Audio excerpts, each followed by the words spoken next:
Imagine stepping outside your home and knowing that something ancient, something monstrous is watching you from the tree line. Not a bear, not a wolf, but something far worse. Something no longer alive, but not quite dead. Your ancestors didn't just fear the dark, they prepared for it, because they believed what lived in it wasn't natural. We like to think we've evolved, that monsters only exist in stories, but the truth? Your bloodline may have once survived by hunting what today we pretend never existed. This isn't mythology. This is the forgotten reality of those who came before you, who faced horrors we would not dare speak of, let alone confront. What if the monsters they fought were real? You've probably heard stories around the campfire, right? Tales of shadowy figures, glowing eyes in the dark, things that walk like men but aren't men at all. Most people dismiss them as old wives' tales or cultural superstitions. But what if those stories weren't just fear talking? What if they were warnings-coded messages passed down through generations? Because see, your ancestors didn't just tell these stories. Some of them trained for them, prepared for them, hunted them. Across every continent, in the quiet margins of history, there were people who lived very differently from the rest. They didn't farm, they didn't settle. Their lives weren't about building. They were about watching, waiting, and when necessary, fighting. These were the shadow warriors, the ones who knew the woods too well, who always sat with their backs to the fire, who never slept when the moon was full. They weren't just myth keepers. They were frontline defense against what the village couldn't explain and dared not name. In Eastern Europe, for example, long before vampire legends got romanticized, there were actual roles in villages, people designated to deal with revenants. These weren't goth fiction. These were believed to be real corpses that rose from their graves to terrorize the living. And it wasn't priests who were called first. It was the Dampier, the supposed offspring of humans and vampires. Half-bloods trained to detect, fight, and destroy the undead. Whether or not you believe in the existence of vampires, these Dampier were documented, feared, even respected. It was an inherited role, passed down in bloodlines. Sound familiar? And that's just one region. Go to West Africa, and you'll find the Obaifo, a kind of shape-shifting night feeder that was believed to drain the energy from children. Villages didn't just pray against it. They appointed specific people to watch over the dead, guard burial grounds, and conduct nighttime rituals to keep the Obaifo at bay. These people weren't shamans. They were watchers, hunters. Their job wasn't healing or guiding. It was eliminating threats, real or otherwise, that stalked the living. Even in the icy tundras of Siberia, tribal groups have ancient myths of Chukuna, massive humanoid creatures that moved with unnatural silence and snatched hunters from the snow. To us, it sounds like Bigfoot, but to them, it was something much worse. And always, there were those chosen to protect the others. People who trained differently, who spoke of battles no one else would acknowledge. You might think, well, maybe these people were just paranoid.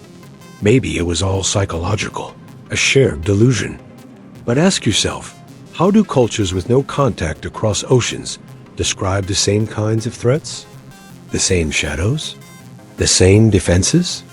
Why did so many ancient tribes, from the Dogon of Mali to the Navajo of North America, have roles actual designated people whose primary job was to fight the things that didn't play by natural laws? Because here's the unsettling idea. Maybe they weren't imagining things. Maybe they were surviving them. And maybe your bloodline carries traces of one of those hunters. Now picture this. A child is born under a blood moon in a small village in ancient Mesopotamia. The elders gather, not to celebrate, but to inspect the baby's body for signs, certain marks, birth defects, even extra digits. If the signs align, that child is marked, not cursed, but chosen, raised differently, kept apart, taught to see and sense things others are trained to ignore. This wasn't superstition. It was protocol, because ancient families believed that some bloodlines carried the ability to resist or repel dark entities. Some were destined not just to survive the night, but to enter it willingly and do what others couldn't. And it wasn't just about brute force. These hunter lineages were repositories of secret knowledge rituals, herbs, tools, symbols. Some of them knew the names of creatures that supposedly shouldn't be spoken aloud. Others memorized chants, prayers, or techniques said to paralyze or even destroy certain entities. In Japan, for instance, there were specific families who were trained in Shinto rituals to combat yokai spirits and demons that plagued certain regions. These weren't just priests. They were more like exorcist warriors.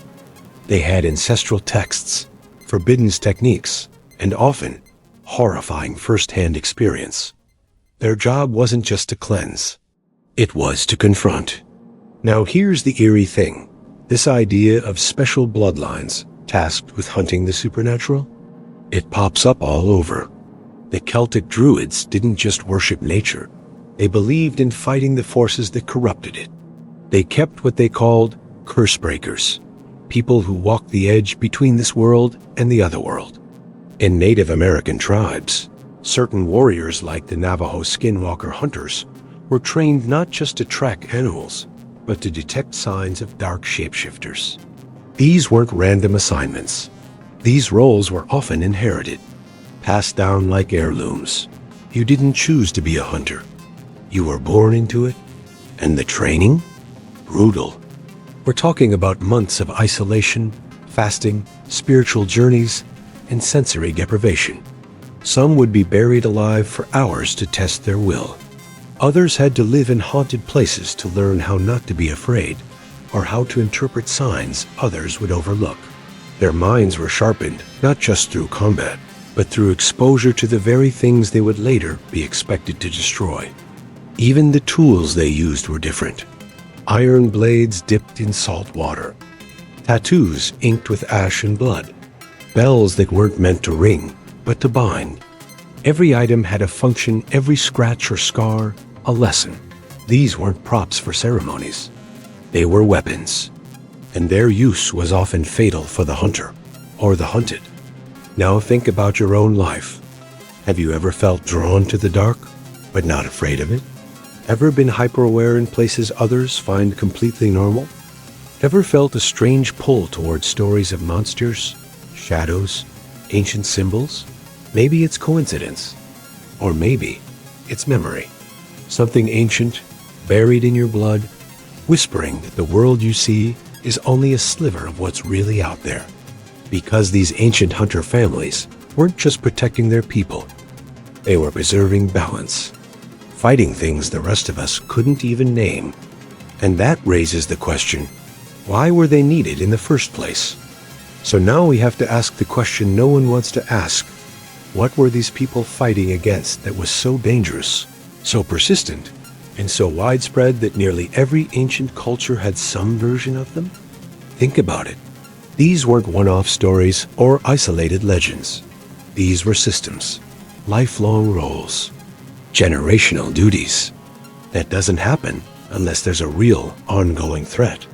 And the terrifying possibility is that whatever these hunters were fighting was real. Let's rewind.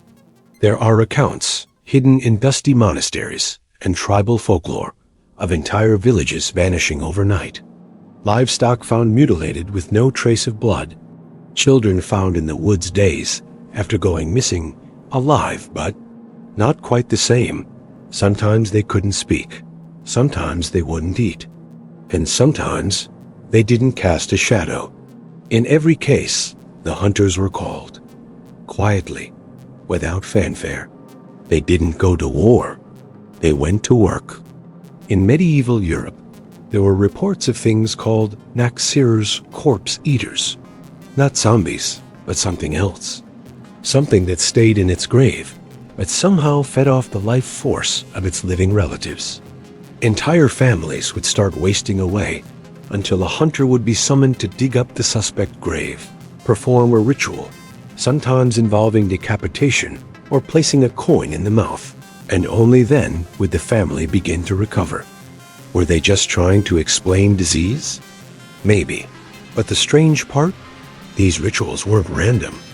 The same symbols, same methods, pop up again and again across different regions, different languages. Why? Now look at the modern world. We've sanitized everything, explained everything. Monsters are entertainment. Demons are metaphors. But those ancient roles, the Watchers, the Curse Breakers, the Shadow Warriors, they've quietly disappeared. Or so we think. What if they haven't? What if the bloodlines are still out there, diluted maybe, but still carrying fragments of knowledge, intuition, instinct? Ever meet someone who just knows when something's wrong? Someone who won't walk through certain woods, even if there's no logical reason? Someone who blesses their home without being religious, who never sleeps facing a mirror, who avoids certain times of night. Maybe they're just quirky, or maybe their ancestors passed down more than just genes. Because if these hunters were necessary for thousands of years, what happened to the things they were hunting? We like to believe that we've outgrown our fears, that monsters aren't real, but history tells a different story. One of unspoken battles and secret victories, of families who sacrificed everything to keep the rest of us safe. And if we've forgotten them, then maybe we've forgotten what they were protecting us from. The scariest possibility? Those nightmares, they might not be gone, just waiting. Let's go deeper, now not into the hunters, but the hunted, the things that kept them up at night. Because these weren't just myths meant to scare children. These creatures had rules, patterns, and behaviors, documented not by writers, but by people who genuinely feared for their lives. And across continents, the stories are frighteningly similar. Different names, same nightmares. Makes you wonder, how can so many cultures that never met describe the same kinds of entities? Let's start in North America, with the Wendigo. This isn't your typical monster. It's a creature of hunger, endless, soul-consuming hunger. Described by the Algonquian tribes, the Wendigo was said to be a once human figure twisted by greed and cannibalism. Tall, gaunt, eyes sunken into its skull. But it's not just a horror story, it's a warning.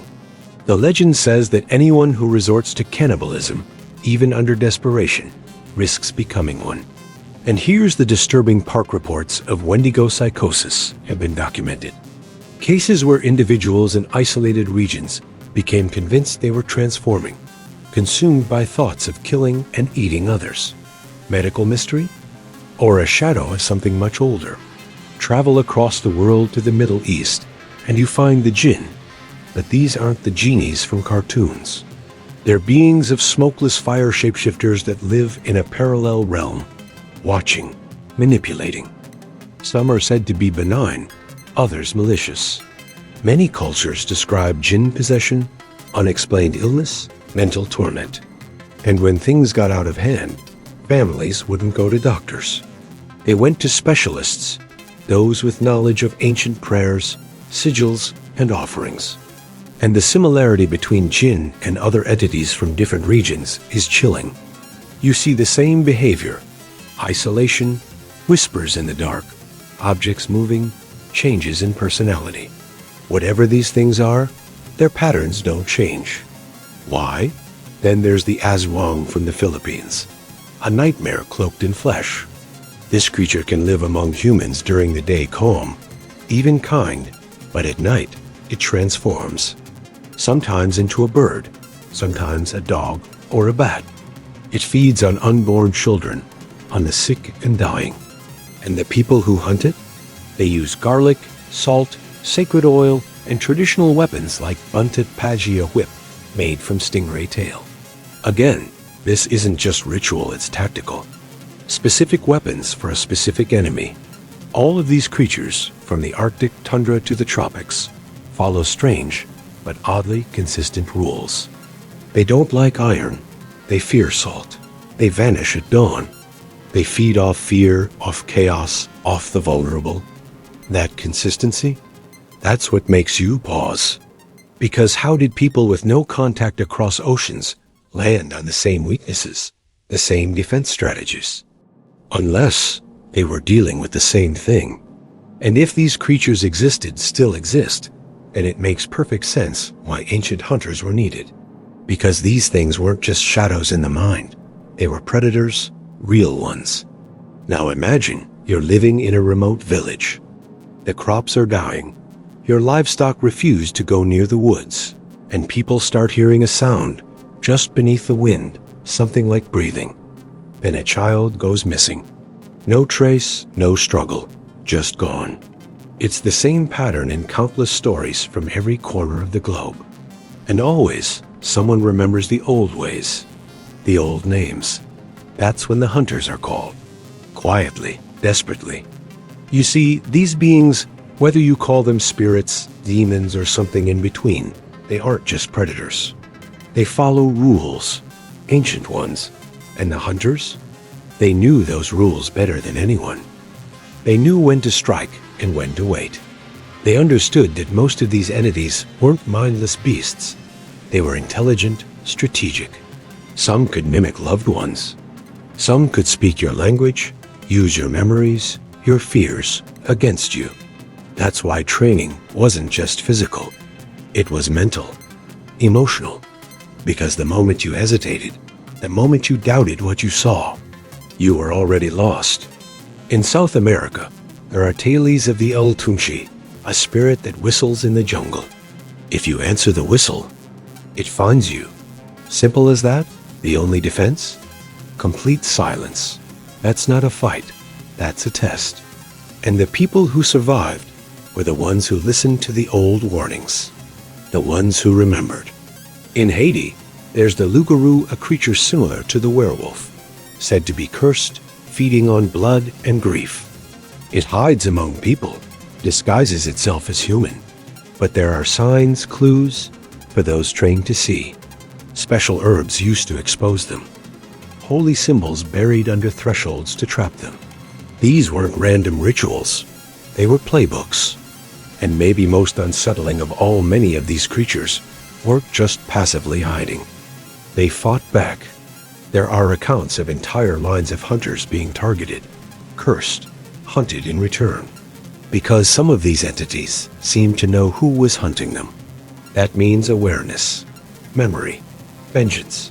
Take a moment to think about that. Some of these monsters didn't just exist, they had enemies. And those enemies were us. Or rather, the part of us that used to remember how to fight. The modern world has forgotten that side of itself. We've replaced rituals with routines, sacred symbols with smart tech. But the stories haven't gone away. They've just changed names. Poltergeists, sleep paralysis, strange sightings, glitches in the world we can't explain. Maybe it's just coincidence. Or maybe, without the hunters, the shadows have started to come back, and we're too busy scrolling to notice. So here's the question that lingers like smoke in the air. If these creatures were hunted, if they were once driven back, where did they go? Were they destroyed completely? Or did they just go underground, waiting for the right moment? Waiting for the world to forget? Because if you listen closely, the stories haven't stopped. They've just become harder to talk about. In rural parts of Eastern Europe, there are still families that hang iron horseshoes above their doors, not for decoration, but protection. In remote villages of Southeast Asia, newborns are still rubbed with ash and herbs to confuse the spirits. Why? Because the older generation remembers. Maybe not all the names, maybe not all the rituals, but they remember the fear, the knowledge that something out there walks in silence and watches with purpose. And in the age of the internet, something strange is happening. People thousands of miles apart are reporting eerily similar experiences, shadow figures standing at the foot of their beds, dreams that feel more like warnings, sudden cold spots, electronic interference, a creeping feeling of being followed even in their own homes. The more you dig, the more you realize it's not isolated, it's recurring. And often, the ones who notice first are those with strange family histories. Grandparents who warned them never to whistle indoors.